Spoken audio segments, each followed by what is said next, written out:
3, hit it!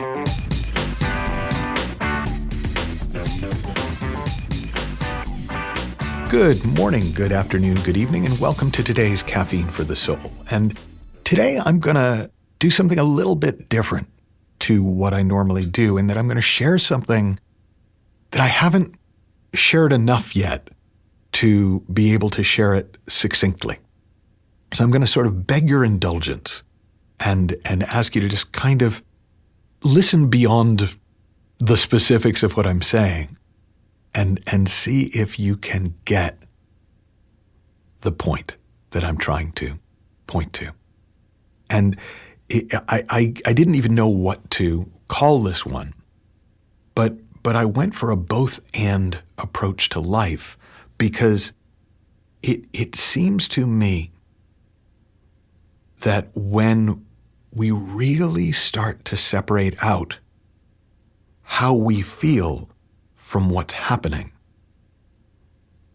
we have a very different experience of both. First noticed it. I was with a client, and they were going back into a story that they had shared pretty much since the first session, and I was getting kind of like, oh God, are we going to go through this again? We've been down this road before. And all of a sudden, in the midst of that unhelpful thinking that I was having, I realized, oh, I'm pretty sure that I'm accurately perceiving what they're doing, but not 1 ounce of my feeling has anything to do with that.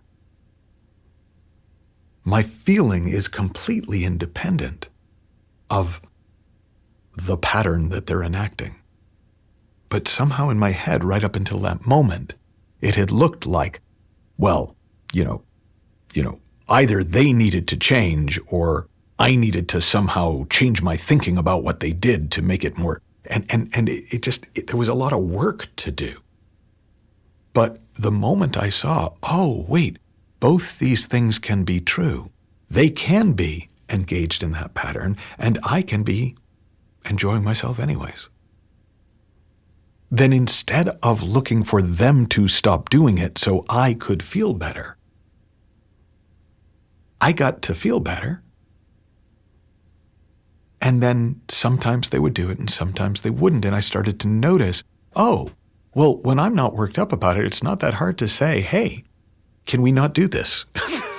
It suddenly didn't look like a big deal at all.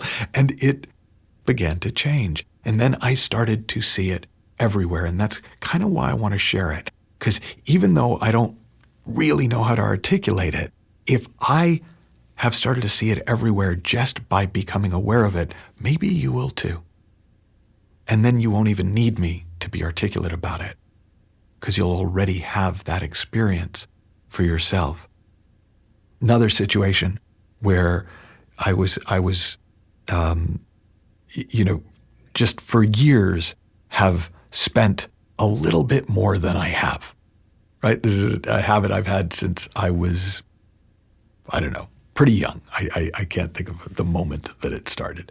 And so consequently, I always feel a little bit behind, and because I'm a responsible human being, I give myself a lot of crap about that. And then one day, I was actually, this one, I was with one of my coaches, somebody who was coaching me, and they said, have you noticed that no matter how much crap you give yourself about this, you've never changed? And I was like, well, yeah, that's the problem. And they said, well, what if you just stop giving yourself crap about it, given that you seem to be going to do it anyways? And that had never occurred to me. Like, it had never occurred to me that I could be okay with something and still want to change it. And almost instantly, as soon as I actually kind of just got okay with it, it began to change. Now again, I haven't put in the hours on this one so that I can explain to you exactly how that process works. All I can share is that when you start to see that you can accurately perceive what's going on and that your feeling has nothing to do with what's going on. It's almost like you get a three-dimensional picture instead of just black and white. Like I was reading about how in World War II, they developed stereoscopic photography, where they would take two pictures and the way that they would put them together, multiple pictures, would create a 3D image. And that was how in World War II they did aerial surveillance. Well, it's sort of like that. When the feeling exists separate from what's going on, then it gives us a richer experience of the whole thing. And instead of it just being, well, I should feel better about this, or I should make this okay, or I can't make this okay because then it won't change, it leaves us completely free to take action to make things happen or change them without being in any way reliant on having to feel bad or having to feel good in order to do it. In a way, it's like watching a movie separate to the soundtrack. We suddenly realize, oh, that's the movie. This is the sound. We're used to seeing them synced together, so it seems like they're one thing. But they're actually separate. And so we can work on the movie to make the movie as good as possible.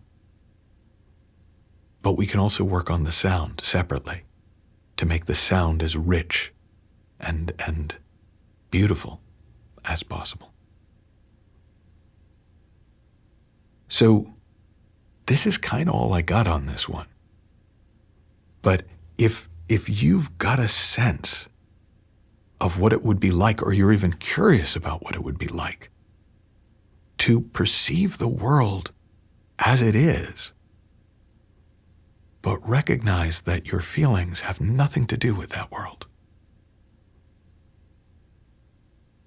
I'm pretty confident that you're going to start to have a deeper, richer experience of that world. And where there are things you want to change, you're going to find the change so much easier, so much more effortless, so much more natural than it feels when you need things to change so that you can change how you feel. Have fun, learn heaps, happy exploring, and I'll talk with you soon.